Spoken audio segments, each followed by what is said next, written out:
O livro de Gênesis é o primeiro livro da Bíblia e a sua história se divide em duas partes principais. Os capítulos de 1 a 11 contam a história de Deus e do mundo inteiro. Depois temos os capítulos de 12 a 50 que realçam a história entre Deus e apenas um homem, Abraão, e a sua família. Essas duas partes estão conectadas por uma história que começa no capítulo 12. Esse esboço nos dá uma ideia de como entender a mensagem do livro como um todo e como ela apresenta a história da Bíblia inteira.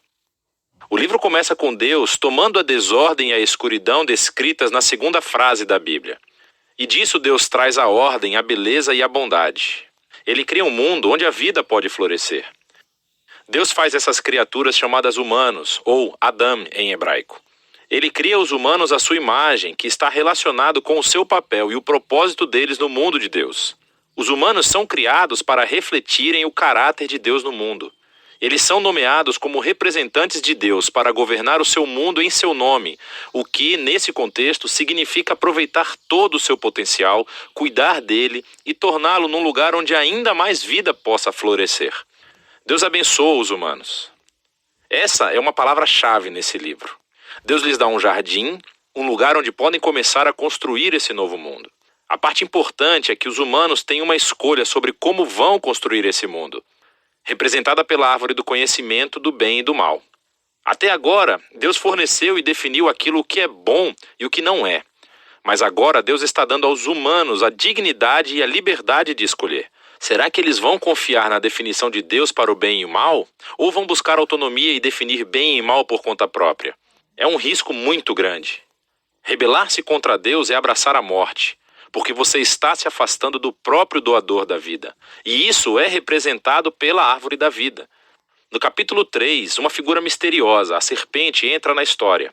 A única coisa que sabemos sobre a serpente é que ela é uma criatura que Deus fez. Torna-se claro que é uma criatura em rebelião contra Deus. Ela quer levar os humanos à rebelião e à morte. A serpente conta uma história diferente sobre a árvore e a escolha. Ela diz que buscar conhecimento sobre o bem e o mal não trará a morte, mas sim irá garantir a vida e se tornarão como Deus.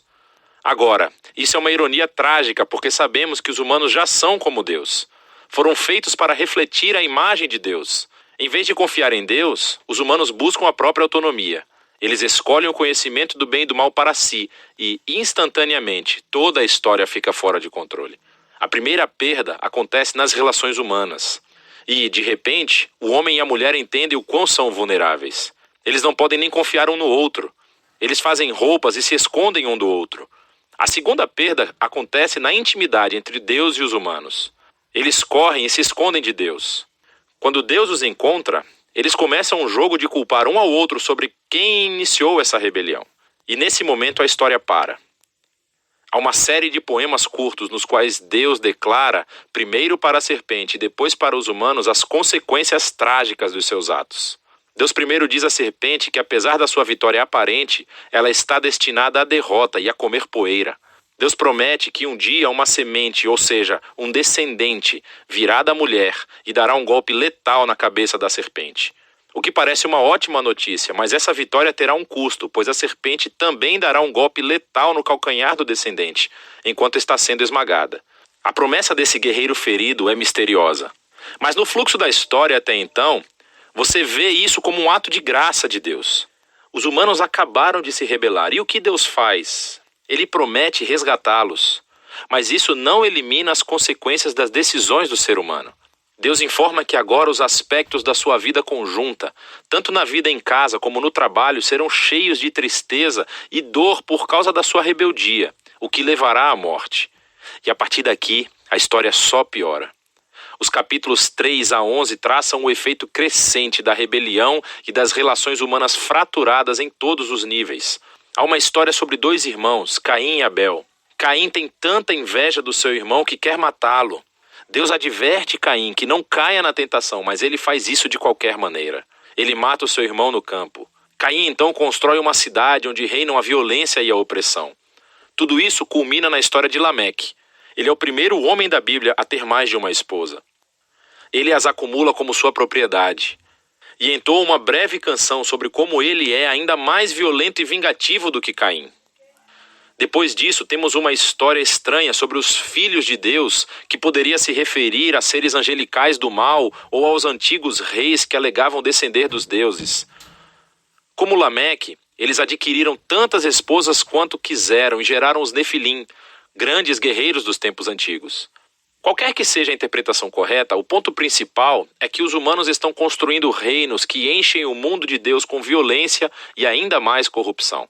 Em resposta a essa corrupção, sabemos que Deus está profundamente triste. A humanidade está destruindo o seu belo mundo e se destruindo uns aos outros. Então, num ato ímpeto de proteção da bondade que existe no seu mundo, Deus limpa a maldade humana com um grande dilúvio. Mas existe um humano inocente a quem ele protege, Noé, e toda a sua família. Ele nomeia Noé como um novo Adão. Ele repete a bênção divina e envia Noé pelo mundo afora. Mais uma vez, temos grandes expectativas, mas Noé falha, também no jardim. Ele vai e planta uma vinha e fica bêbado até perder os sentidos. Então, um de seus filhos, Cam, faz algo vergonhoso ao seu pai na tenda. Aqui temos o nosso novo Adão, nu e envergonhado, justamente como o primeiro. E novamente tudo piora. O que leva à fundação da cidade da Babilônia. As pessoas da antiga Mesopotâmia se reúnem em torno de uma nova tecnologia, o tijolo. Elas podem construir cidades e torres mais altas, bem mais rápido do que qualquer outro povo. Eles querem construir um novo tipo de torre que chegue até os deuses para tornar os seus nomes famosos. É uma imagem da rebelião e arrogância humana. É a rebelião do jardim, dessa vez amplificada. Deus humilha o seu orgulho e os dispersa. Essas são histórias diversas, mas você pode ver que todas exploram o mesmo princípio básico. Deus continua dando aos humanos a chance de fazer a coisa certa com o seu mundo, e os humanos continuam a destruí-lo. Essas histórias afirmam que nós vivemos num mundo bom, que tornamos mal, e escolhemos definir o bem e o mal por conta própria. Todos nós contribuímos para esse mundo de relacionamentos rompidos, levado ao conflito e à violência e, finalmente, à morte. Mas há esperança. Deus prometeu que um dia um descendente viria, o guerreiro ferido, que derrotará a raiz do mal. Apesar da maldade humana, Deus está decidido a abençoar e a salvar o seu povo. Então a grande questão é, claro, o que Deus vai fazer? E a próxima história é o elo onde encontramos a resposta. Mas por enquanto, é disso que tratam os capítulos de 1 a 11 do livro de Gênesis.